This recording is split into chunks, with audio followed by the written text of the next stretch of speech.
Je suis très heureux d'être à La Réunion. Le mot réunion, c'est intéressant, j'y pense maintenant, j'y pensé juste avant, a la même signification que le mot yoga, puisque yoga, on va le voir, veut dire union. Donc nous sommes sur l'île du yoga, donc c'est la première fois que je suis là et j'en suis fort aise. D'autre part, vous m'excuserez, je parle plus lentement puisque je suis suisse que les Français. Nous avons l'habitude en Suisse de nous hâter lentement.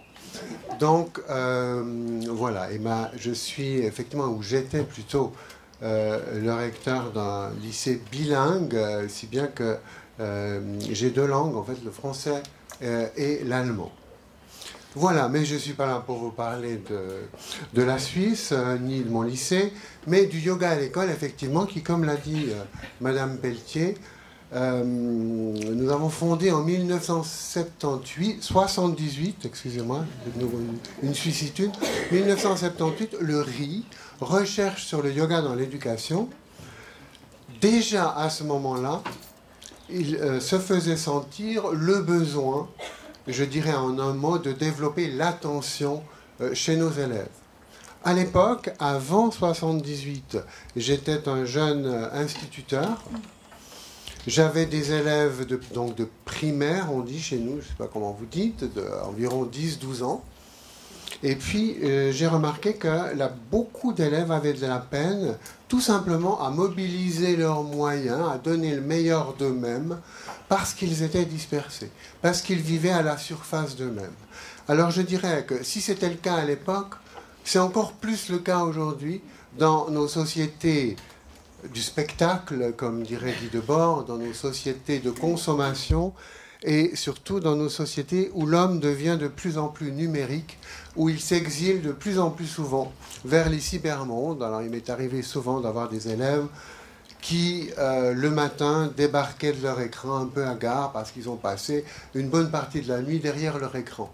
Si bien qu'aujourd'hui, on éprouve à la fois, mais déjà dans le temps, un besoin d'attention, de concentration, de retour au corps, parce que lorsque vous êtes derrière un écran, vous êtes évidemment dans votre mental, et puis en même temps, un besoin d'intériorité, de développer les paysages intérieurs de manière créative et personnelle, parce que trop souvent, nous sommes formatés par les images venues d'ailleurs qui nous bombardent, dont on est bombardé en longueur de journée, parfois de nuit, à travers nos écrans, à travers la publicité. Donc en fait, pourquoi le yoga à l'école? Tout simplement comme complément, parce que j'ai aussi contribué à mettre en place les TIC, technologies de l'information et de la communication en Suisse. Mais en même temps, je pense qu'un complément essentiel, c'est précisément le développement de la méditation et du yoga à l'école. Alors, en 78, je fais un petit historique, j'ai rédigé un mémoire de pédagogie sur des méthodes que j'avais trouvées aux États-Unis dans une école égyptienne, fondée par un Égyptien qui s'appelait Hamid Bey. J'ai noté tous les exercices, j'ai passé une année là-bas, et puis je l'ai pratiqué ensuite auprès de mes élèves, donc de primaire, avec l'assistance d'un pédiatre, pour voir ce qu'il fallait faire, ce qui était dangereux ou pas dangereux. Je trouvais judicieux de m'associer à un père d'élève qui était pédiatre. Et ce mémoire de pédagogie, lorsque je l'ai passé, à l'époque c'était en 76 cela, l'une des juristes, une femme déjà, m'a dit, mais il faudrait, c'est du yoga. Je dis, il n'y avait pas le mot yoga dedans. C'est du yoga, il faudrait l'envoyer à un éditeur parce qu'il est original. J'ai dit, mais c'est pas moi, j'ai fait que reprendre des exercices de l'école où je me trouvais, l'école de Solar aux États-Unis. Et je l'ai envoyé à un éditeur et c'est devenu le premier livre qui s'appelait Éveil et harmonie de l'enfant. Et c'est là que mon éditeur l'a envoyé à une dame, une enseignante d'anglais à Paris qui s'appelait Micheline Flack. Et c'est à la suite de cela que nous avons créé le RI, donc en 1978, exactement il y a 40 ans, ce qui ne me rajeunit pas. Toujours est-il que je vais vous parler maintenant en général, alors du yoga, je vais plutôt survoler de nombreuses pistes. Mon exposé aura deux parties. Tout d'abord, qu'est-ce que c'est que le yoga dans l'éducation? Et deuxième partie, les étapes de la pratique. Alors, je ne pourrai pas vous faire toutes les étapes de la pratique. Je vous donnerai des méthodes types, mais j'aimerais surtout montrer que le yoga est compatible avec une éducation laïque et républicaine. Moi-même, je l'ai introduit en Suisse. Et encore une fois, en France, le RI, j'ai oublié de le dire, et c'est très important, est reconnu depuis quelques années par le ministère de l'Éducation nationale, par différents ministres de tous bords, ce qui est quand même un signe de sa solidité. Alors, le yoga, justement, dans notre école laïque, je commencerai peut-être brièvement par définir le yoga, pour ceux qui ne connaissent pas, de manière simple, et quelles sont ses applications dans l'éducation. Alors, tout d'abord, l'étymologie, je viens de vous le dire avant. Le mot yoga vient d'une racine sanscrite, donc indienne, yug, qui a donné notamment en français, à travers le latin, le mot joindre, yungere. En fait, le yoga veut dire jonction. Jonction de quoi? Eh bien, jonction entre nos différents niveaux de conscience. Le yoga propose un élargissement de la conscience, et là, vous avez déjà un mot clé du yoga, qui est le mot conscience. Par exemple, si, je ne sais pas, je me mets sur la tête en lotus en pensant au bon repas que je vais faire tout à l'heure, je ne suis pas en yoga. Par contre, si je lève le petit doigt en étant parfaitement conscient de ce que je fais, donc il y a à la fois l'attention éventuellement accompagnée du souffle et la conscience et le geste, là je suis dans le yoga. Donc il ne faut pas confondre le yoga avec une gymnastique ou une danse, etc. C'est donc une méthode impliquant toujours la conscience et l'élargissement de la conscience pour que nous puissions précisément, comme je le marque là, harmoniser notre responsabilité, notre personnalité, pardon, en rejoignant notre centre profond qui nous relie également aux autres, comme on va le voir. Beaucoup d'entre vous connaissent déjà cela, mais je suis obligé de le répéter pour ceux qui découvrent aujourd'hui ce qu'est le yoga. Alors, il y a une image qu'on retrouve aussi bien en Inde que chez Platon, dans le Phèdre, que dans d'autres traditions. On la trouve également au Tibet. C'est l'image, j'aime bien cette image, de la diligence. Elle symbolise, cette diligence, notre personne, l'être humain. Elle montre d'abord que la vie est un voyage. On n'est pas statique. On avance. On essaye de devenir qui l'on est. Parce qu'on n'est pas complètement. On s'approche asymptotiquement de ce que l'on est, comme dirait Nietzsche. Alors la diligence, vous avez un habitacle qui symbolise le corps. C'est un niveau de conscience extrêmement important, parce que si l'habitacle de la diligence est vermoulu, si les essieux des roues sont mal huilés, vous n'arrivez pas à avancer. D'où l'importance de commencer par le corps. Sans habitacle de diligence, vous n'avancez pas. Ensuite, dans la diligence, vous avez des chevaux. C'est fondamental pour qu'ils tirent la diligence. Les chevaux représentent les sens et notamment les émotions qui nous permettent d'avancer dans la vie. La motivation, par exemple.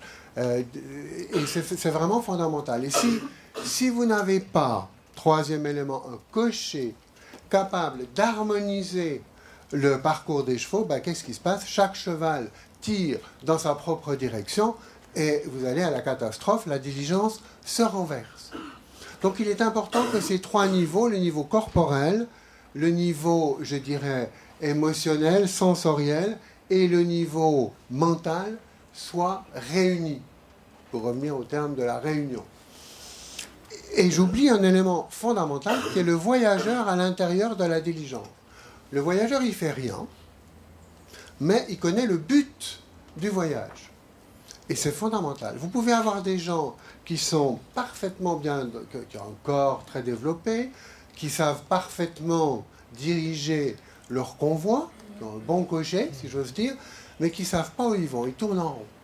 Il leur manque cette dimension profonde, qui évidemment n'est pas la même chez tout le monde, de ce qu'on peut appeler l'être profond, le soi, et qui est différent chez chacun. Évidemment, on n'a pas le même but, chacun, parce que sinon on serait des poupées Barbie ou des soldats de plomb, et on serait dans un univers qui ne serait plus un univers multiple, mais un univers uniforme, ou à l'armée, si vous préférez. Ce n'est pas le cas, hein. Nous sommes tous différents. Alors j'aime beaucoup cette image. Alors là, c'est la même chose sous forme de schéma. Et on peut... Une autre image qui résume aussi bien le principe du yoga, c'est celle du collier de perles. Nous sommes tous à la fois une perle, c'est ce qui fait que nous sommes uniques. Si je ne suis pas moi, qui le sera? On a chacun notre mission propre dans l'univers, on a chacun notre note propre à jouer dans le grand concert du monde, parce qu'il y a une sorte de symphonie. Et ça, c'est fondamental dans l'éducation. Hein. C'est essayer de faire découvrir à nos élèves pour qu'ils s'élèvent. Hein. L'élève, comme son nom l'indique, doit s'élever. Évidemment, au sens d'élévation et non d'élevage. Hein. On est tous d'accord, sinon on retombe dans l'uniformité. Donc, la perle, si je ne suis pas moi qui le sera, mais en même temps, dans un collier de perles, au centre de la perle, vous avez un fil d'or qui relie toutes les perles. Et ce fil d'or, on le découvre à l'intérieur de nous, mais c'est un élément fondamental du yoga. Le yoga n'est pas nombrilisme, il n'est pas se contempler soi-même, il ne nous renferme pas dans notre moi, mais il nous ouvre aux autres. C'est un élément très très important du yoga. Ensuite, vous avez, donc ça c'est la définition, je dirais, de la Bhagavad Gita, du collier de perles, que j'aime beaucoup, ou de la diligence, si vous préférez. L'autre définition, c'est celle de Patanjali, qui est le grand codificateur du yoga, où il dit que le yoga est le calme des vagues du mental. Mon esprit est semblable, alors j'aime bien prendre un schéma, je ne suis pas un très bon dessinateur, donc vous voyez, mais ça ne fait rien. L'esprit est symbolisé par la mer. Alors, soit il est agité, il y a des vagues. Qu'est-ce qui se passe? La Lune ne se reflète pas pleinement. Elle est totalement dispersée. Tandis que si vous arrivez à calmer ce mental, le reflet de la Lune est vraiment quasi parfait. Et beaucoup de gens sont dans la première situation, c'est-à-dire qu'il y a une déperdition d'énergie. Ils ne sont pas vraiment eux-mêmes, ils vivent à la surface d'eux-mêmes, ils sont dispersés. On parlait de dispersion tout à l'heure. Donc un des buts fondamentaux du yoga, c'est de calmer ces vagues pour que nous puissions pleinement disposer de nous-mêmes. C'est aussi un des buts de l'éducation. On est bien d'accord. Et la troisième définition du yoga, là je trouve extrêmement important, c'est que le yoga est universel. Alors je l'ai vécu évidemment tout au début du RI, puisque je suis venu au yoga par une méthode qui était égyptienne, où vous pouvez regarder dans le tout premier livre de base du RI, il n'y avait pas le mot yoga. Mais il y avait des exercices corporels, respiratoires, des exercices de développement de l'attention, des exercices sur les couleurs, les mandalas qu'on appelait dessins symétriques à l'époque. Et c'est grâce à Micheline Flack que j'ai découvert le mot yoga. Et d'ailleurs, ce livre, c'est intéressant, a été préfacé par Swami Satyananda, l'un des grands maîtres du yoga du siècle dernier, alors qu'il n'y avait pas le mot yoga dedans. Ce qui montre bien que le yoga n'est pas une religion, ni même une métaphysique, mais plutôt une sorte de science expérimentale de la conscience. Le codificateur du yoga, Patanjali, en fait, peut être comparé à un explorateur qui a posé des jalons, qui a posé des étapes, on parle de l'échelle de Patanjali, à refaire comme un protocole scientifique. On pourrait dire que le yoga est une science de la conscience. Alors voici ces étapes de Patanjali, puisque je vous en parlais tout à l'heure. La première que nous pratiquons, c'est yama, c'est-à-dire les règles pour vivre ensemble, s'entraider. Je dis c'est fondamental.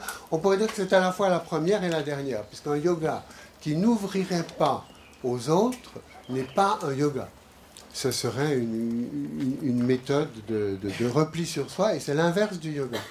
Je vais assez rapidement. Niyama, ce sont les pratiques pour se désencombrer l'esprit. Je vous donnerai des exemples tout à l'heure, dans la deuxième partie.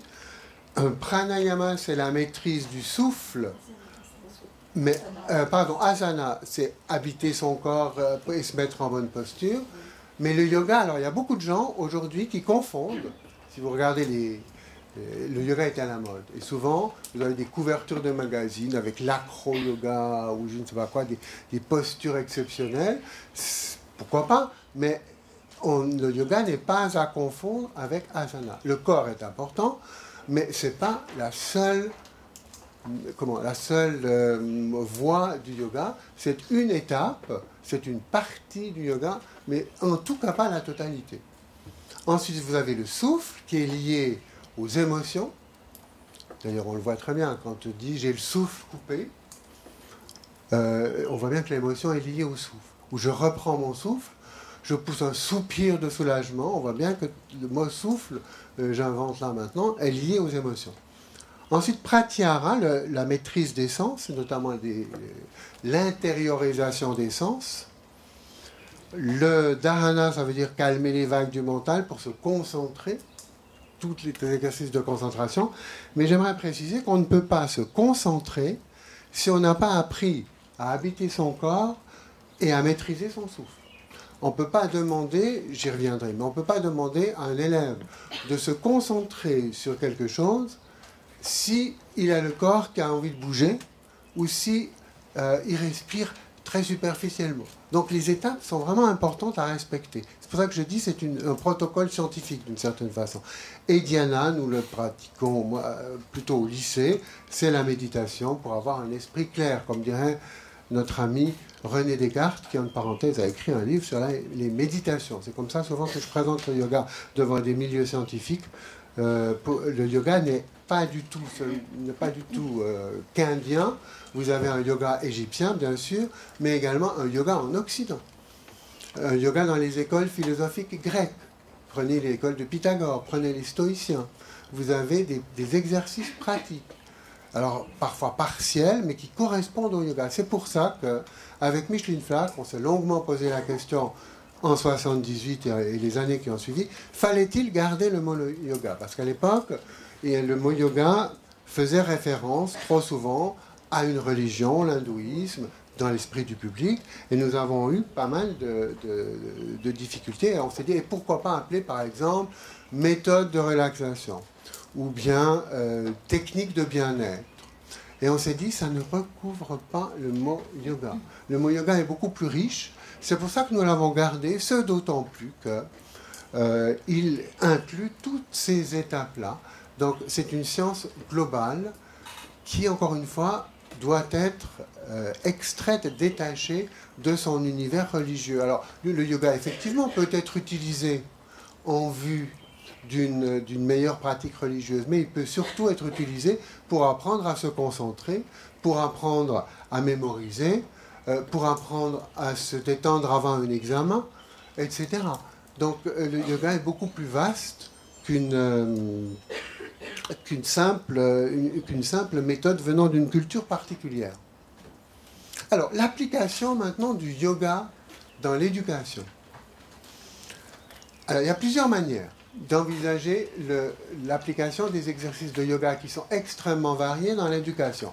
Dans le cadre des cours eux-mêmes, c'est ce qu'on pratique essentiellement au RI. En tout cas, au début du RI, nous avons surtout destiné la méthode que nous avons mise au point avec Micheline Flack aux enseignants pendant les cours. Donc il ne s'agit pas de séance complète de yoga d'1 heure. Alors soit comme exercice de transition, par exemple, recentrage au début du cours. Je vous donne un exercice qui me vient à l'esprit maintenant. Tout simplement, faire entrer les élèves en silence et en pleine conscience jusqu'à leur place de travail. En prenant conscience de la plante des pieds, sortir les livres, il y a tout un rituel à la limite. Et vous allez me dire, mais c'est pas du yoga ça. Moi j'ai cru que le yoga c'était se mettre sur la tête ou faire des postures difficiles. Mais c'est du yoga parce qu'il y a là le corps, il y a peut-être la respiration et l'observation consciente du geste. On est déjà dans le yoga. Ça c'est un exercice de transition. Ou alors, par exemple, un autre exercice de transition, pour se concentrer, si le cours porte essentiellement sur la vue, beaucoup de lecture par exemple, l'élève, on dessine par exemple un cercle de couleurs, et après avoir pris conscience du corps, les pieds sur le sol, juste une respiration, l'élève regarde le cercle de couleurs et le revoit à l'intérieur de lui-même. C'est très court, hein.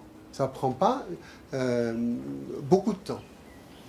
Ensuite, vous pouvez aussi intégrer le yoga à la matière enseignée. Et là, vous avez tout le travail d'utilisation des sens intérieurs dans l'apprentissage. Par exemple, si vous êtes professeur d'histoire, vous pouvez faire revivre une scène historique où l'élève prend la place d'un héros historique et il revit. Alors, bien sûr, on lit d'abord le texte et ensuite il revit à l'intérieur la scène. Toujours en respectant d'abord le corps, le souffle et ensuite l'histoire. Moi-même, en philosophie, j'ai beaucoup utilisé les sens intérieurs, par exemple, pour faire revivre la caverne de Platon à mes élèves, ou par exemple, je parlais de Descartes tout à l'heure, lorsque j'enseignais les méditations cartésiennes, où il arrive au fameux cogito ergo sum, tout le monde a entendu parler de ça. En fait, il n'arrive pas d'abord au cogito ergo sum, ça c'est le discours de la méthode, c'est plus tard. Mais avant, il arrive, il est en robe de chambre, excusez-moi, mais devant sa cheminée. On peut imaginer une couleur de la robe de chambre. Et il a toute une démarche de mise en parenthèse progressive du monde. Et si je rêvais, on peut faire revivre ça aux élèves. Et c'est un exercice vraiment de yoga, de recentrage, où il arrive tout à coup à cette évidence du « je suis ». Je peux douter de tout. Je ne vais pas vous faire un cours sur Descartes, rassurez-vous. Je suis, j'existe. Il y a comme une illumination intérieure, une découverte extraordinaire. Le fait d'exister. C'est pas n'importe quoi. Et il dit, je ne peux pas imaginer que je n'existe pas. C'est vrai, vous ne pouvez pas essayer d'imaginer que vous n'existez pas. Vous pouvez imaginer plein de choses qui n'existent pas, que ce bimère-là, enfin ce projecteur n'existe pas, que vous n'existerez pas un jour, mais c'est votre corps qui n'existe pas, mais votre source de conscience, vous ne pouvez pas imaginer qu'elle n'existe pas. C'est ce que dit Descartes. Hein. Et pas seulement Descartes, on retrouve ça chez Ramana Maharshi en Inde. Et c'est une méthode, d'ailleurs, méthode, ça veut dire chemin qu'on suit. Le yoga est aussi une méthode. Et j'estime qu'on peut présenter le yoga à des gens extrêmement cartésiens. Alors, je continue. Soit intégré à la matière, un compte, etc., mais même en mathématiques. Personnellement, j'ai beaucoup utilisé les visualisations pour réviser les propriétés du rectangle quand j'étais instituteur, par exemple. Hein. Vous pouvez faire du calcul à l'intérieur, et d'ailleurs c'est intéressant, j'en parlais dernièrement. Aujourd'hui, ou écrire une phrase à l'intérieur. Autrefois, il y a quelques dizaines d'années, lorsque je demandais à des élèves d'écrire sur leur écran mental une phrase dans la couleur de leur choix, je les voyais faire ceci. Vous voyez. Tandis que maintenant, que font-ils? La plupart, c'est ça. Ils tapent sur leur écran d'ordinateur. C'est intéressant hein, de voir. Mais ça marche tout aussi bien, ils ont leur écran à l'intérieur. Alors vous allez me dire, pourquoi ne pas se contenter de l'écran extérieur? Mais justement, parce qu'il y a une complémentarité entre les deux. Je crois qu'il faut entraîner les deux. Alors je suis tout à fait pour les technologies de l'information. Encore une fois, j'ai contribué à les introduire en Suisse romande, mais à mon avis, elles doivent être accompagnées justement du yoga. Et puis vous pouvez imaginer le yoga en dehors des leçons, comme atelier de yoga pour les élèves qui le veulent, par exemple pour la préparation au bac. Alors, dans mon lycée, il y avait des ateliers de préparation au bac qui commençaient tôt, pratiquement au début de l'année du bac, avec quelqu'un, moi je n'avais malheureusement pas le temps de donner ces ateliers, mais j'avais formé plusieurs enseignants qui le faisaient, avec différentes méthodes pour se préparer au bac. Alors vous avez aussi bien l'art de la visualisation, de la mémorisation, comment mémoriser, comment se préparer à une échéance, les exercices évidemment de relaxation, enfin bref, j'en passe. Je ne peux pas vous donner toute la panoplie des méthodes. Ce qu'il faut comprendre, c'est l'esprit, hein, l'esprit du yoga. Alors, une grande question, parce qu'on m'a demandé d'en parler ici, c'est est-ce que le yoga est compatible avec le principe de laïcité? Alors, pourquoi je me pose cette question? Parce que j'ai un autre domaine de recherche et de compétences, c'est la philosophie politique.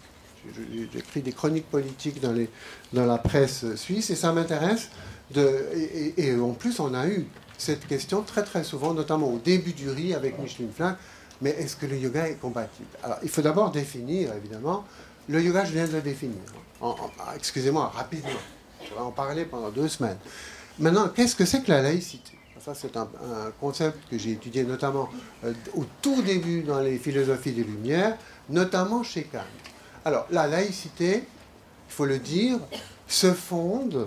Alors, qu'est-ce que c'est que la laïcité? C'est évidemment, pour le dire en deux mots, l'État n'intervient pas, n'impose pas une croyance religieuse aux citoyens, ou philosophique ou autre. Il n'impose pas une idéologie.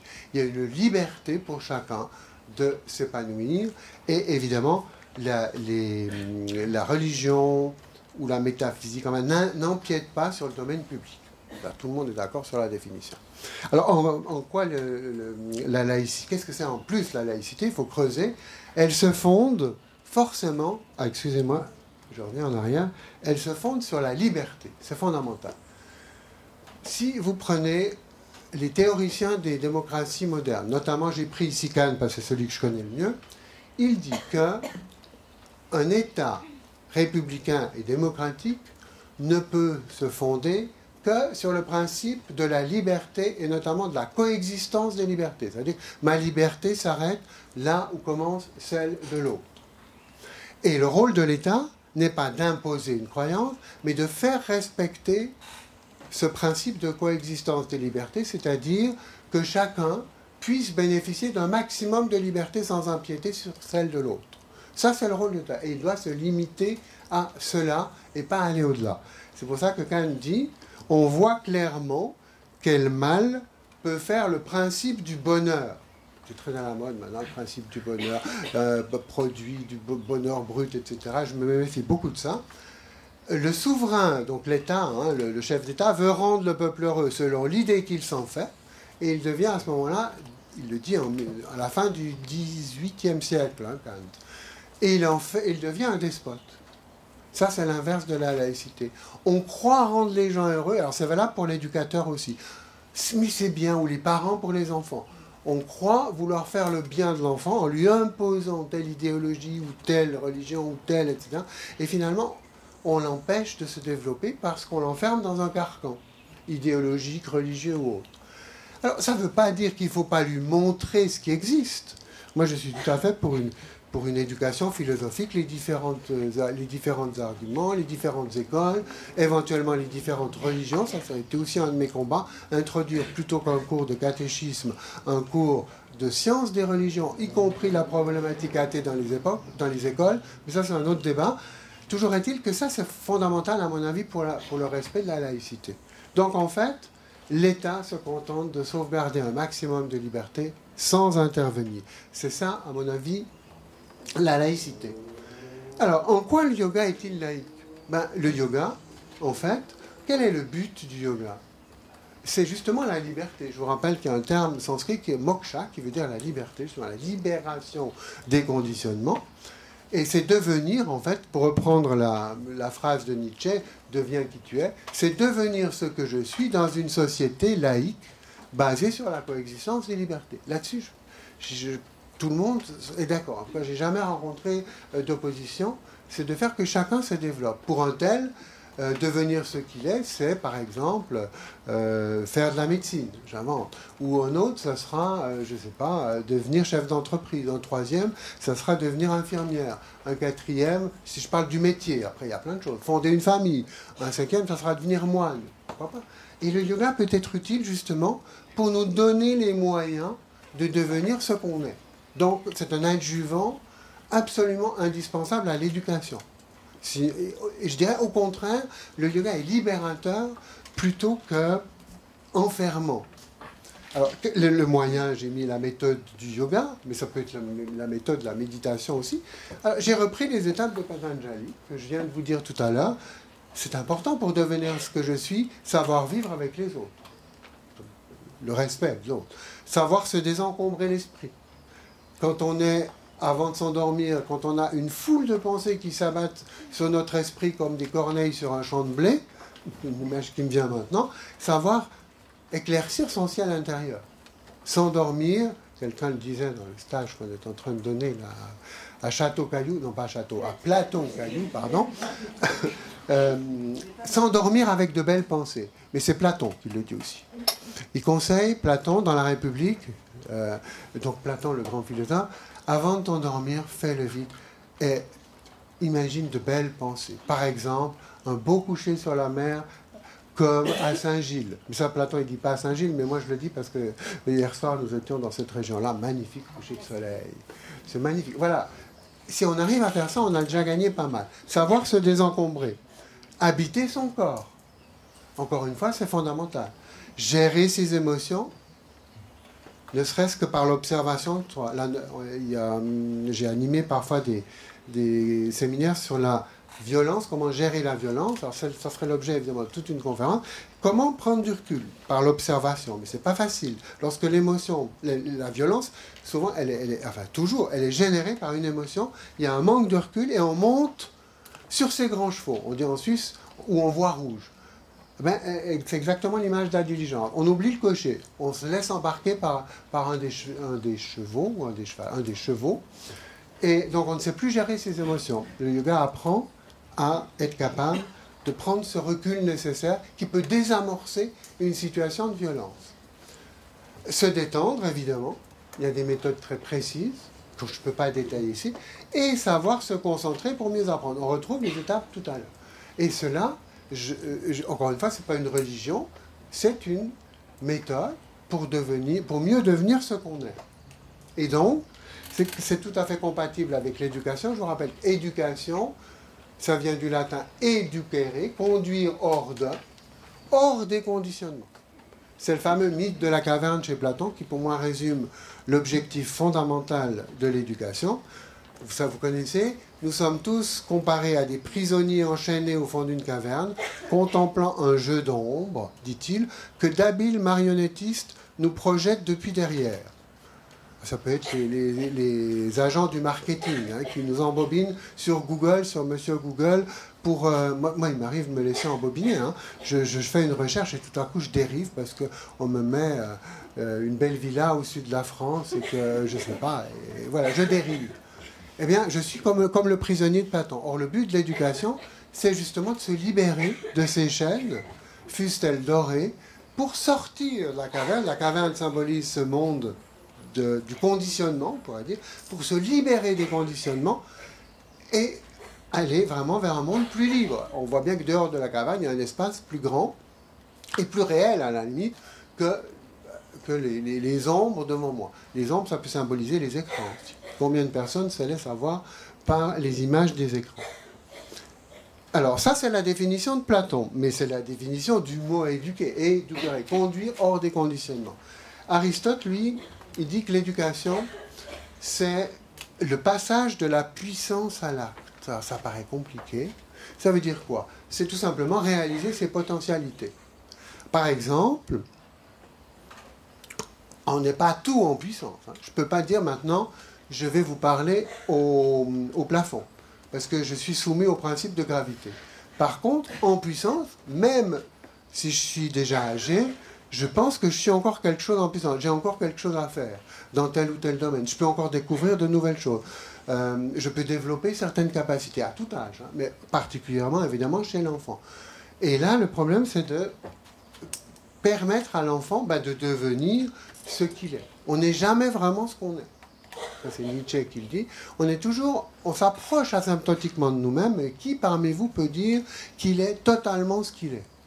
Le but du yoga, c'est d'élargir justement, la petite partie, parce que trop souvent, on s'enferme dans une identité pour s'élargir. Donc le yoga est compagnon d'une éducation laïque, puisque le but de l'éducation, alors je résume, consiste à libérer l'enfant de ses conditionnements pour qu'il réalise ses potentialités en devenant ce qu'il est. Le yoga propose, lui, la libération des conditionnements, je vous l'ai dit tout à l'heure, moksha, c'est ça, en vue de la réalisation de soi. D'ailleurs, c'est un terme qu'on utilise dans le yoga. Donc le yoga est totalement compatible avec le but premier de l'éducation. Je dirais même que le yoga est un système éducatif en lui-même. Alors, le riz, c'est un tableau que je me suis amusé à faire. Donc, nous avons sans cesse été confrontés avec Micheline Flack au cours du riz, donc depuis 40 ans, à deux extrêmes. J'ai appelé ça gouffre, excusez-moi, je suis un peu... peut-être je dramatise un peu, c'est bon. Alors, le premier gouffre, évidemment, c'est celui dont je vous ai parlé, c'est se soumettre aveuglément à une tradition ou à une religion, tout en oubliant la laïcité et l'universalité du yoga. Je vais vous faire une confidence. Dans les milieux du yoga, j'aime beaucoup le yoga, hein, je parle de yoga, il y a parfois dans les écoles de yoga une certaine rigidité et un enfermement dans une chapelle. Je vous assure que ça existe, je l'ai rencontré. Ça devrait être l'inverse, puisque le yoga libère et permet d'aller au-delà. Ça, c'est le premier écueil. Et libérer consiste à libérer justement le yoga de sa, comment dire, de ses oripeaux métaphysiques ou religieux. L'autre gouffre, qui est tout aussi important aujourd'hui, c'est d'oublier la tradition. Nous avons toujours insisté au RI pour que les enseignants qui introduisent des méthodes de yoga, fussent-elles très très simples, au début d'un cours, puissent connaître l'origine de ce qu'ils font. Le yoga, c'est pas n'importe quoi. Je ne peux pas inventer tout à coup un exercice. Je pourrais être totalement... Alors, je vous donne un exemple. J'avais, tout au début, j'étais encore instituteur en Suisse, et j'avais un collègue qui avait lu ma méthode, là, enfin le yoga, quoi. Il n'y avait pas le mot yoga, qui me dit, viens Jacques, viens dans ma classe, je vais te montrer comment ils sont mes élèves, c'est extraordinaire. Ils ne disent pas un mot. Alors, je vais dans sa classe pour voir, ils entrent en silence, en rang par deux. J'ai oublié de dire que mon collègue était capitaine à l'armée, parce qu'en Suisse, il y a un... Alors, vous levez, dos droit, levez le bras gauche. C'était vraiment rien à voir avec le yoga. Il n'y a pas la conscience, là. Il y avait l'autorité. Alors, il y avait l'autorité, c'est sûr. Là, on n'est plus du tout dans le yoga. On est à l'armée, tout simplement. On n'est plus dans le yoga. Alors, les modes, souvent... Alors, il y a aussi des modes qui consistent à piquer dans la tradition du yoga, qu'il soit égyptien, qu'il soit indien, qu'il soit iranien ou tibétain, il y a un yoga tibétain aussi, à piquer des exercices, à faire une sorte de sauce et à nommer la méthode d'un nom ronflant. Il y a beaucoup de méthodes qui ont un nom ronflant, qui avaient un nom ronflant il y a 40 ans, qui ont complètement disparu.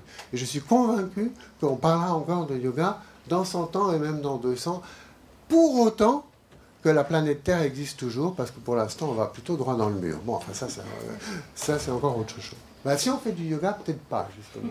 Le yoga est à prendre conscience. Pensez au collier de perles, où nous sommes tous reliés. Nous sommes évidemment aussi reliés à la planète Terre, qui est notre lieu d'habitation. Nous en sommes responsables. Ça, c'est un aspect extrêmement important du yoga. Le fil d'or, il nous relie aussi aux animaux, aux végétaux et à la planète. Bon, nous sommes en quelque sorte l'humanité, le système nerveux de la planète. Mais ça, c'est encore autre chose, c'est un autre domaine. Alors, puisqu'on a parlé d'attention, je veux juste faire un tout petit excursus ici, en citant Simone Weil. C'est une de mes philosophes préférées, avec Etty Hillesum. Vous voyez, j'aime beaucoup les dames philosophes. Simone Weil qui dit ceci. Elle n'emploie pas le mot yoga non plus. La formation de l'attention, écrit-elle, elle était enseignante au puits, j'allais dire au puits du Fou, au puits Envelé, au tout début de sa carrière, enseignante de philosophie. Elle dit la formation de l'attention est le but véritable et presque l'unique intérêt des études. C'est exactement le constat qu'on avait fait avec Micheline dans les années 70. Un déficit d'attention. Et c'est vraiment important. Sans l'attention, d'une certaine façon, vous n'êtes pas vous-même. Et elle ajoute, l'attention s'accomplit sans tension. Alors, si vous dites à vos élèves, comme mon collègue capitaine, soyez attentifs, toi, tu n'es pas attentif, ils vont se crisper, serrer les sourcils, serrer les mâchoires, et ils seront crispés, mais tout sauf attentifs. Et ils auront l'air silencieux et attentifs, mais sous leur boîte crânienne, il y aura une tempête en disant « Au secours, est-ce que le prof ne va pas m'engueuler ?» etc. Donc c'est le contraire de l'attention. L'attention est le contraire de l'attention. Donc l'attention, elle ne peut se réaliser, c'est ce que dit Simone Weil, que dans le calme. Pensez à l'image de la lune sur la mer. la mer qui se calme, vous êtes beaucoup plus attentif et beaucoup plus fidèle au disque lunaire que si vous êtes agité, vous allez dans tous les sens. Hein. C'est ça l'attention, c'est le calme des vagues du montagne. Juste, peut-être, Simone Weil distingue, comme dans le yoga d'ailleurs, 3 grands types d'attention. Ce qu'elle appelle l'attention globale ou le regard panoramique, c'est le départ. Être capable de se désidentifier de l'objet ou d'une émotion. C'est pas facile, c'est un défi, mais être capable de prendre du recul. Simone Weil disait à ses élèves, lorsqu'il s'agissait d'être attentif, montez sur votre montagne intérieure. J'aime beaucoup cette expression. Vous avez de la montagne ici. On voit bien que quand on monte sur une montagne, forcément, on a une vision beaucoup plus large, beaucoup plus panoramique. Et ça permet d'ailleurs aussi d'être peut-être plus tolérant vis-à-vis des autres, puisque du sommet de la montagne, vous voyez que les flancs de la montagne sont différents. Vous n'êtes pas enfermé dans un précaré. Ça permet d'élargir la conscience, tout simplement. Alors, l'attention panoramique, j'ai mis une photo, parce que nous avons écrit il y a une dizaine d'années un livre avec Michel Robot, un photographe, où il a pris des photos et justement, pour illustrer certaines pensées de philosophes, on le voit où la pensée, dit Simone Weil, doit être comme un homme sur une montagne, c'est ce que je viens de vous dire, qui, regardant devant lui, aperçoit en même temps, avec une vision globale, beaucoup de forêts et beaucoup de plaines. Donc, sans attention globale ou regard panoramique, vous ne pourrez pas arriver, sans détachement, à l'attention focalisée. L'attention focalisée, c'est l'attention sur un point. Mais peut-être avant de vous concentrer, par exemple, sur un exercice de mathématiques, par exemple, pour vos élèves, il faut être capable de vous désidentifier de ce qui vous préoccupe. Et le yoga, là, vous y aidera. Il y a de nombreuses méthodes pour se désidentifier, pour se réidentifier à autre chose, à volonté. Alors, l'attention focalisée, c'est l'inverse. Alors là, il y a un support direct. L'exercice de base de l'attention globale, c'est simplement l'observation. L'observation du présent. Par exemple, lorsque vous vous promenez en forêt, par exemple, vous observez simplement ce qui se passe autour de vous. Vous écoutez les oiseaux. Là, trop souvent, moi, quand je me promène dans la forêt, je suis dans mes pensées, donc je suis absolument pas attentif à ce qui se passe autour de moi. Je suis pas dans l'attention globale, je suis enfermé dans un petit problème en me demandant qu'est-ce que je vais raconter le lendemain dans telle conférence ou dans telle circonstance. L'attention focalisée, bon, et puis l'attention à l'autre, qui découle évidemment des deux autres, où il s'agit de faire le vide pour pouvoir accueillir l'autre. C'est un exercice que j'ai beaucoup pratiqué avec mes élèves, notamment au cours de philosophie, c'est écouter le point de vue de l'autre.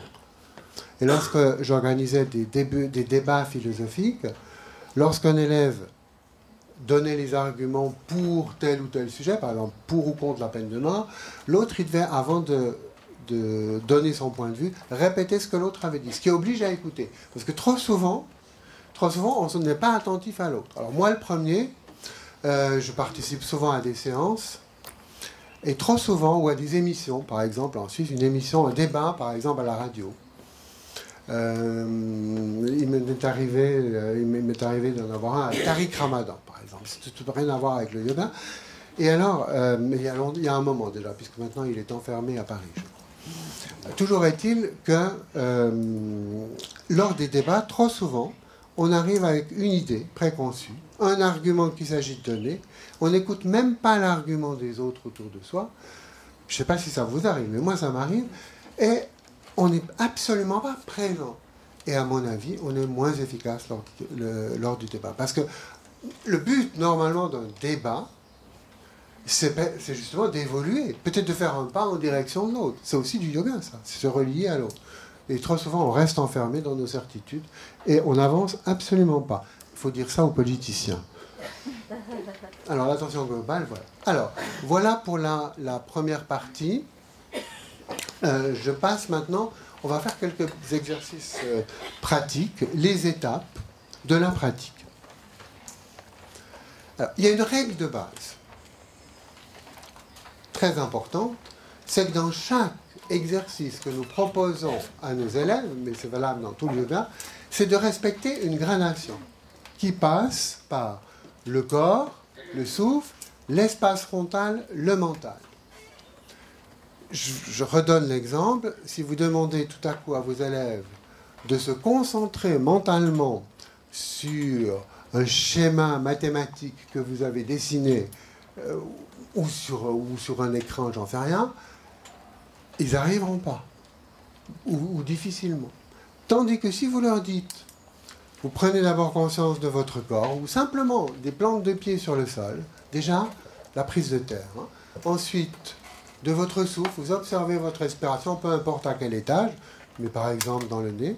Ensuite, l'espace frontal, simplement, je parle de l'ICA, la luminosité qui filtre à travers vos paupières, et seulement après, ils pourront mieux se concentrer sur quelque chose de mental, à savoir les propriétés du rectangle, puisque j'en parlais tout à l'heure. Donc il y a vraiment une gradation à respecter. Donc c'est pas n'importe quoi, hein, vous pouvez pas, vous devez respecter un cheminement, même s'il est très court. Même s'il est très court. Ensuite, alors, la première étape, évidemment, à part les étapes du vivre ensemble, je parle du yoga qu'on peut pratiquer en classe, c'est habiter son corps. Se mettre en bonne posture, être bien dans sa peau. Bon, asana, encore une fois, c'est une partie du yoga. J'ai mis cette phrase de Al Gore que j'aime bien. En l'absence de prise de terre, il existe un danger sérieux. De la même manière, un être humain qui n'est pas relié à la terre, corps et âme, sensations et pensées est en danger. Et trop souvent, nos élèves sont plus reliés à la terre. Parce qu'ils sont, encore une fois, trop longtemps derrière leur écran, ou trop longtemps en train de d'écouter le prof, ou trop longtemps dans leur mental en train de... Alors, en Suisse, en tout cas, si vous faites le compte, des heures passées dans le mental et des heures passées dans l'habitation du corps, eh bien, en tout cas en Suisse, chez nous, c'est, je sais pas, c'est 90% d'heures passées dans le mental. 90%, ils sont dans leur mental. Donc, de temps en temps, pourquoi pas leur demander, ou le faire nous-mêmes, hein, moi je le fais aussi moi-même quand je travaille derrière un ordinateur, revenir dans son corps. Ça peut être très simple. Simplement, parcourir le corps en ressentant les différentes parties du corps. Ou tout simplement, comme me disait Nel, moi ça me suffit, je pense à mes pieds sur le sol. Pourquoi pas? La prise de terre. En plus, le corps, la posture du corps, agit évidemment sur le mental. C'est ce que dit ici Swami Niranjananda, qui est le successeur de Swami Satyananda. On agit, par exemple, quand on pratique une posture d'équilibre, eh bien on va évidemment être équilibré développer l'équilibre au niveau physique, mais également au niveau psychique, et inversement. Il y a une relation entre les différents niveaux de conscience. Alors, quelles sont les étapes du travail sur le corps? Alors, je vais dans les étapes, dans chaque étape, les différentes étapes. La première chose à faire, à mon avis, et à l'avis de tout yogi, à mon avis, c'est l'observation et l'exploration des parties du corps. Observer, avant de faire quoi que ce soit. Le yoga n'est pas du faire. Trop souvent, nous vivons dans le faire et dans l'avoir, et nous nous faisons avoir, en fait. Et là, on observe, on explore les différentes parties du corps, on ressent. C'est pas facile d'habiter son corps, hein, de prendre conscience de son corps. Ensuite, alors, on peut passer au mouvement conscient.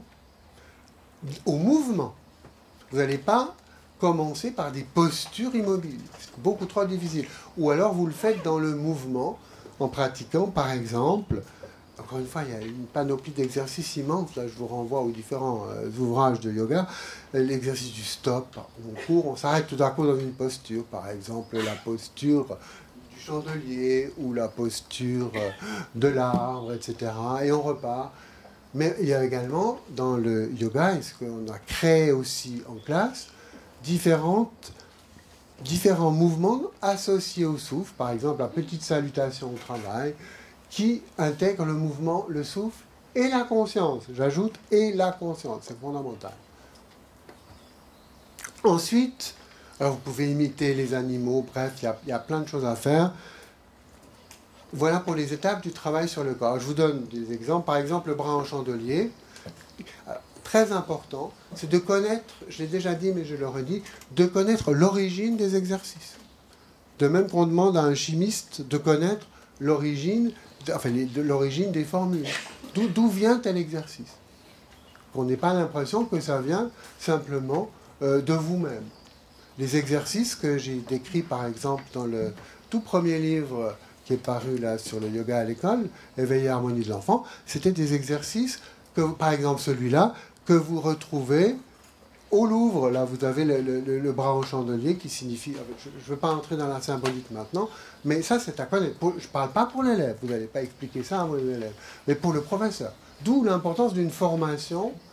Ben, c'est par exemple celle que nous proposons au RI, qui vous permet justement d'être relié à une tradition qui quand même est un foyer, un puissant foyer d'énergie, à une ou plusieurs traditions. Mais il y a quand même un esprit du yoga qui n'est pas n'importe lequel. Ensuite, il y a l'aspect souffle, qui encore une fois est lié aux émotions, l'art de la respiration, prana, yama. Alors les étapes, je reviens aux étapes là-dedans. Simple observation du souffle, c'est comme ça qu'on commence. Savoir qu'on respire. Il y a des gens qui ne savent pas qu'ils respirent. Donc, prendre conscience qu'on respire. Ensuite, éventuellement, prendre conscience qu'on respire à différents niveaux. Par exemple, la respiration basse.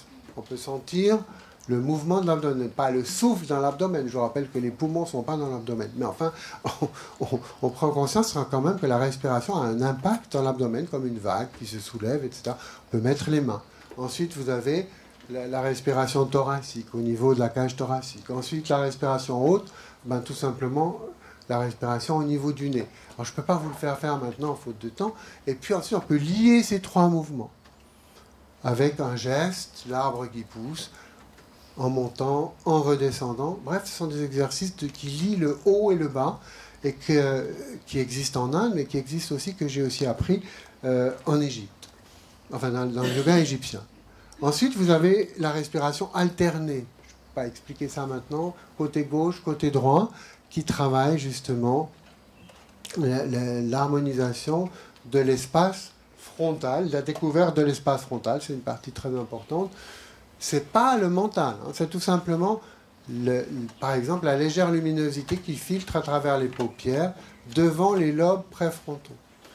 Puis vous pouvez observer dans le point qui est votre point source, qui est votre origine, ce qui se passe, tout simplement. Ça, voilà ça fait partie. Vous allez me dire quel rapport avec la respiration et l'espace frontal? Bien, lorsque vous respirez dans le nez, vous pouvez en quelque sorte mieux découvrir cet espace frontal au-dessus du nez. C'est un exercice qu'on peut faire au début d'un cours, par exemple. Ensuite, bon, ça c'est la respiration alternée. Maîtriser l'empire des sens, notamment le retrait des sens.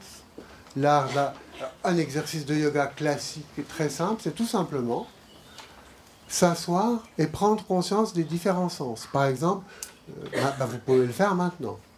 Alors, sens de la vue, que voyez-vous? Votre conscience, à ce moment-là, elle se remplit des différentes formes et des couleurs devant vous. Ça peut être les personnes devant vous, vous avez la vue. Là, vous êtes maintenant présent. Les sons, on entend vaguement. Je pensais qu'on entendait plus les voitures, parce qu'il y avait pas mal de voitures lorsque je suis venu, mais on ne les entend pas trop ici. Ou ça peut être le son tout simplement de votre souffle. Qu'est-ce qu'il y a encore? Le toucher, c'est quoi? Tout simplement, vous êtes assis là dans cette salle, c'est des parties du corps qui sont en contact avec le sol, avec autre chose. Par exemple, les pieds sur le sol. Je ne demande même pas de vous redresser là, c'est simplement prise de conscience. Les genoux, les fessiers sur la chaise, en principe, ils reposent sur la chaise. Les mains, où reposent-elles, etc. Les parties du corps qui sont en contact avec d'autres parties du corps, les mains entre elles, les coudes et le corps, etc. Le goût, peut-être vous avez un goût dans la bouche. L'odorat, c'est un peu plus difficile, hein, mais parfois il y a une odeur. Alors, on peut entraîner aussi l'odorat. Hein. Ça, c'est la pleine conscience sensorielle. Les sens, en fait, vous avez deux types de sens. Vous avez les sens extérieurs, c'est ce dont on a pris conscience maintenant, mais vous avez les sens intérieurs. Quand vous rêvez la nuit, vous voyez des paysages, vous écoutez des sons, vous goûtez un bon repas parfois, vous caressez, touchez un tronc d'arbre ou autre chose, enfin, ou autre, bref, vous avez tous vos sens en action hein, dans un rêve. De même, dans une rêverie, vous avez tous vos sens intérieurs en action. Donc les sens, ils ont toujours un double, ils ont toujours un double intérieur que j'ai ici symbolisé en vert. En fait, ce schéma, il n'est pas du tout de moi. Il est d'un philosophe qui s'appelle Edmund Husserl, le fondateur de la phénoménologie, pour ceux qui connaissent, qui a écrit d'ailleurs un livre qui s'appelle Les Méditations cartésiennes, et pour qui la conscience est une source qui se remplit sans cesse de contenu à travers les sens intérieurs. Vous pensez, je ne sais pas, à un ami, ou à travers les sens extérieurs, mais même si vous avez les yeux ouverts, vous pouvez aussi penser à un ami à l'intérieur, et sans cesse, à longueur de journée et de nuit, sauf dans le sommeil profond, votre conscience, comme un miroir, se remplit de différents objets. Ça, on peut le faire, il y a d'innombrables méthodes de travail avec les élèves sur les sens intérieurs, notamment en les utilisant dans l'apprentissage. Pratique par étape de la maîtrise des sens, on vient de le dire, hein, le présent, alors les recentrages auditifs, un son extérieur, un son intérieur et un son mental. Le recentrage visuel, on va le faire, on va tout de suite le faire, le recentrage visuel. Alors, je vous propose un exercice de recentrage visuel sur un mandala. Je l'ai dessiné, rassurez-vous, je ne vais pas vous faire dessiner un mandala maintenant. Un petit mandala, plus exactement un mandala géométrique qu'on appelle un yantra. Bon. Première étape de toute méthode de recentrage, y compris visuel, c'est, on l'a dit tout à l'heure, prendre conscience du corps pour éliminer les pensées parasites. La prise de terre. Deuxième étape, on va sélectionner un sens. En l'occurrence, ici, ce sera la vue. Troisième étape, on va intérioriser ce sens. Et quatrième étape, on va revenir vers l'extérieur. Parce que si vous avez intériorisé le sens et que vous dites, ou que vous vous dites à vous-même ou à vos élèves, maintenant ouvrez les yeux et prenez, ça ne va pas, il faut revenir progressivement à l'extérieur. Mais ça peut être relativement court. Je vous propose le petit exercice suivant. Alors, avant l'exercice, je vous demande de prendre conscience tout simplement de votre corps. Alors là, je vous suggère de vous asseoir en redressant le dos, un petit moment, rassurez-vous, c'est court. Et là, en fermant ou en ne fermant pas les yeux, c'est vous qui décidez, vous prenez d'abord conscience de tout votre corps dans l'espace de cette salle. Puis de votre corps de bas en haut. Pieds et sol. Arrière des genoux et chaises. Fessiers et chaises. Les deux mains. Les deux coudes. Les deux épaules. Le cou. La langue dans la bouche qui repose sur la mâchoire inférieure, les mâchoires étant détendues. Le nez. Les yeux dans leurs orbites. Les deux oreilles. La voûte crânienne. Toute la tête. On redescend les deux bras. Les deux jambes. Les deux pieds sur le sol, tout le corps, et ce corps respire. Prenez maintenant conscience, simplement, du va-et-vient du souffle dans le petit triangle de vos narines. Sentez l'air qui entre, sans modifier l'amplitude du souffle, l'air qui entre et qui ressort.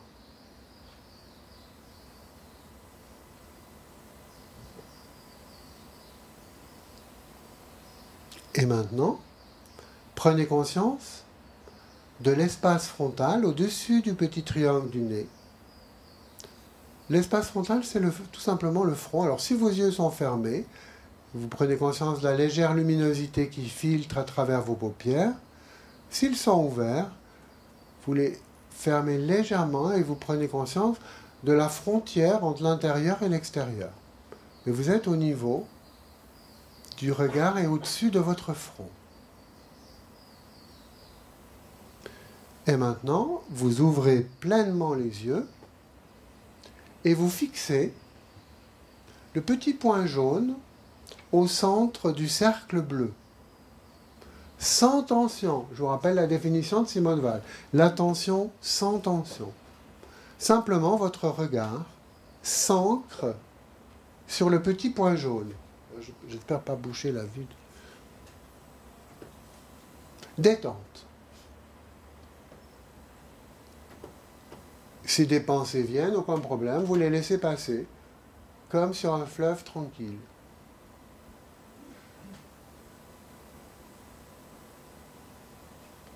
Simplement, votre conscience, comme dirait Husserl, se remplit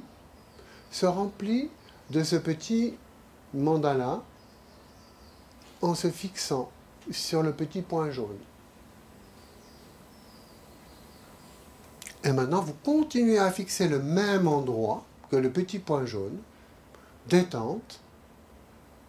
Je vais changer de dia, mais vous restez au même endroit physiquement. Peut-être verrez-vous apparaître ce qu'on appelle l'image rémanente, c'est-à-dire les couleurs complémentaires. Si vous ne voyez rien, il n'y a aucun problème.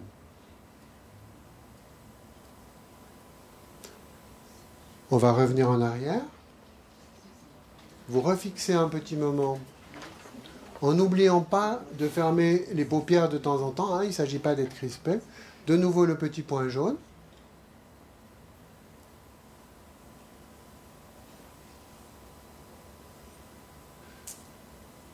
Et maintenant là, je vous demande de fermer les yeux, de placer éventuellement les paumes en coque si vous n'arrivez pas à fermer les yeux devant vous, mais vous pouvez les mettre tout en fermant les yeux, et de vous recentrer dans l'espace frontal, détente. Peut-être verrez-vous apparaître de nouveau, légèrement, ce qu'on appelle l'image rémanente. S'il n'y a rien, ce n'est pas grave. Vous vous contentez d'être au sommet de votre montagne intérieure et d'observer l'espace frontal devant vous. Détente. Détente totale du visage.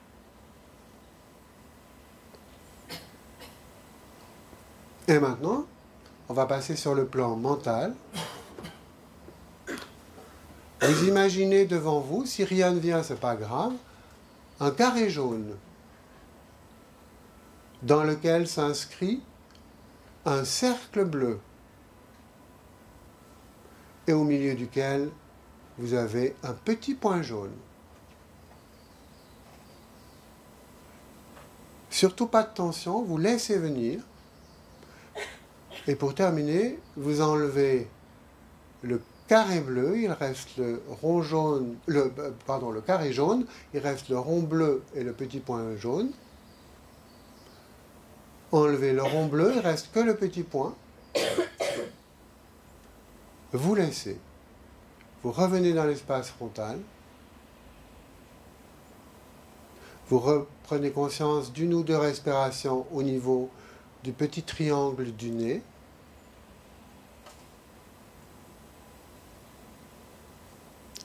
Vous reprenez conscience de tout votre corps dans l'espace de cette salle. Et pour terminer, les pieds sur le sol. Et vous ouvrez les yeux, vous pouvez vous étirer si vous voulez, hein, si vous avez besoin. On est serré, je sais. Voilà, c'est un exercice extrêmement simple, qu'on peut même faire encore plus court, hein, avec un exercice de recentrage. Là, vous avez remarqué, ce qui est important, c'est les étapes. Le corps, le souffle, l'espace frontal, l'espace mental. Si vous n'avez pas vu l'image rémanente, il n'y a pas de concours. On est bien d'accord. Il y en a qui ne voient pas. Il y a des personnes qui ne voient pas. C'est aucune importance. Ce qui est important, c'est la concentration de l'esprit sur un point. Ça s'appelle dans le yoga tratak, pour dire l'origine. Parce que je vous ai dit qu'il fallait connaître l'origine, je vous l'ai dit. Hein. Vous pouvez me le demander chaque fois. Ensuite, rassembler son mental dispersé pour l'utiliser à bon escient. Ben, on vient de voir un exercice. Hein. L'art de la concentration. Le but ici, c'est fixer son esprit sur un point comme un rayon laser. Tratak, on vient de le faire. Revivre une histoire, un conte, une fable, un poème. J'adore travailler sur les poèmes pour moi-même. Le matin, toujours, je me répète un poème à l'intérieur, après avoir passé par le corps, le souffle. Par exemple, elle est retrouvée. Quoi? L'éternité. C'est aussi une de mes passions, c'est la poésie. C'est la mer mêlée au soleil, Rimbaud. Sous le pont... Oh non, je ne vais pas commencer les poèmes, parce que sinon j'en ai pour un bon moment. Mais vous pouvez... Alors, en même temps, le poème a une vertu très importante, c'est qu'il a... C'est pas seulement... Il y a l'image, certes, mais il y a également le rythme et le son. Il y a tout un... Les sons n'ont pas la même signification. Alors, les grands poètes ont évidemment utilisé la puissance des sons. Mobilisation des sens intérieurs dans l'apprentissage. Alors ça, j'aimerais pratiquement terminer par là. Le cerveau et l'apprentissage. Donc, trop souvent, lorsqu'on demande aux élèves comment vous apprenez, par exemple, une liste de vocabulaire, ils vous disent simplement je lis ou simplement j'écris. Alors on peut apprendre une liste de vocabulaire en utilisant aussi les sens intérieurs, en écrivant le mot dans la couleur de notre choix à l'intérieur, en visualisant le mot. Par exemple, je sais pas, l'arbre en anglais, tree, on peut, tout en prononçant le mot tree, voir l'arbre. Bref, il y a des méthodes, et plus on utilise de sens intérieurs dans l'apprentissage, mieux ça va se graver, évidemment, dans notre cerveau. Alors, on peut jouer aussi avec l'image, c'est pas la même chose que d'écrire tree à l'intérieur ou de voir un arbre. C'est pas la même zone qui travaille. Alors ça serait l'objet de toute une conférence, mais c'est une partie du yoga qu'on appelle le Raja Yoga, qui est l'utilisation des sens intérieurs dans l'apprentissage. Alors là, je vous donne l'exemple, on ne va pas le faire ici. Lire la phrase, fermer les yeux et se répéter la phrase mentalement, tout en l'écrivant sur l'écran mental. Visualiser un arbre, écouter le vent dans ses branches tout en se répétant la phrase, etc. Il y a d'innombrables méthodes. Alors vous n'allez pas imposer aux élèves une seule méthode, mais lui faire découvrir, c'est l'objet de tout un apprentissage, quel est mon chemin pour apprendre. Quel sens est-ce que je vais utiliser? Alors vous avez des élèves qui sont plus visuels, il y en a d'autres qui sont plus auditifs, il y en a d'autres qui sont plus avec le sens, comment on dit, synesthésique, avec le sens du toucher. Ils ont besoin d'écrire.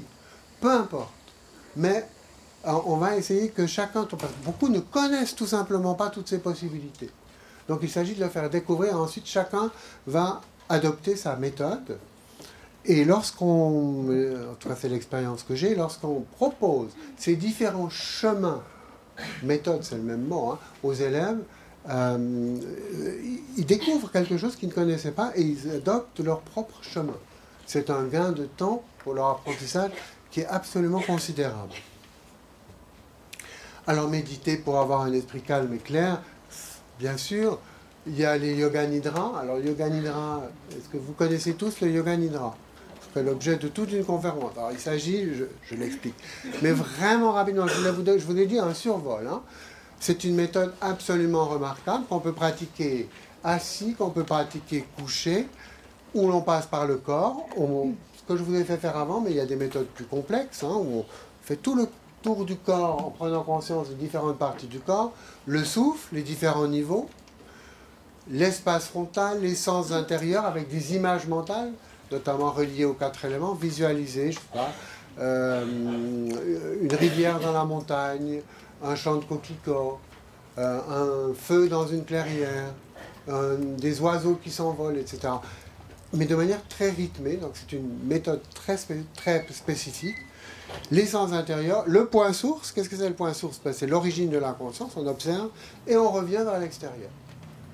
Ça peut se faire très rapidement, moi je l'ai fait dans l'avion par exemple, en venant ici, ça m'a permis de trouver un tout petit peu de sommeil, mais d'attraper aussi froid, parce qu'au bout d'un moment, voilà le Yoga Nidra, méthode que vous pouvez pratiquer vous-même, mais que vous pouvez aussi faire pratiquer aux enfants, aux grands.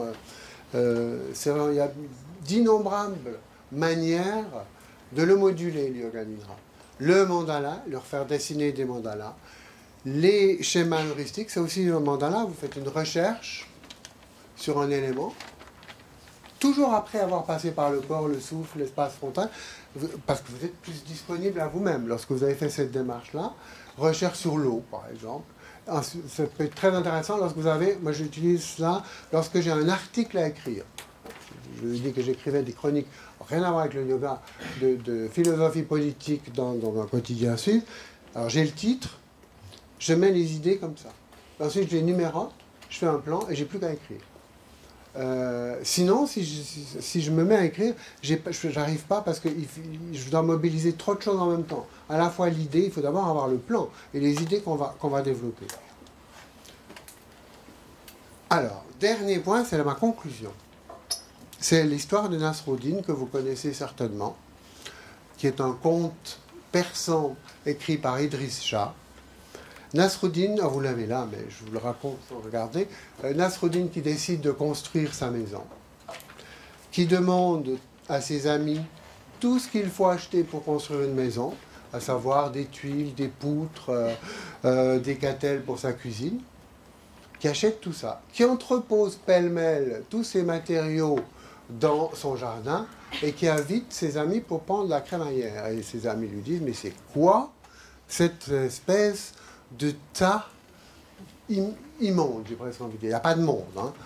Et Nasruddin qui répond, mais enfin, j'ai fait exact, j'ai tout acheté ce que vous m'avez demandé d'acheter.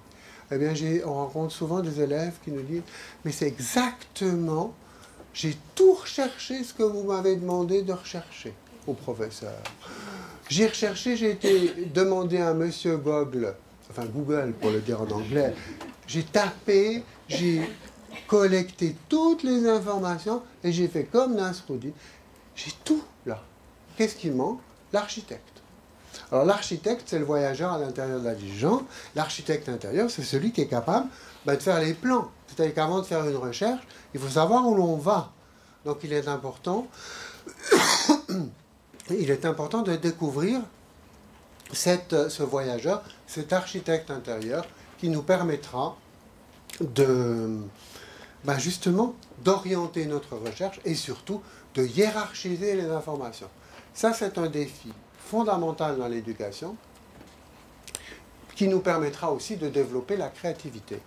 Parce que ça, c'est aussi quelque chose à développer. Et malheureusement, on constate, enfin en Suisse en tout cas, que lorsqu'on demande aujourd'hui à des élèves de faire une recherche sur un sujet, eh bien, ils vous resservent à peu près les mêmes éléments parce qu'ils ont tapé encore une fois le sujet sur Monsieur Google. Évidemment, qu'ils prennent les sites les premiers, c'est beaucoup plus facile. Et les sites qui viennent en premier, ce n'est pas forcément les meilleurs, c'est ceux qui ont le plus payé.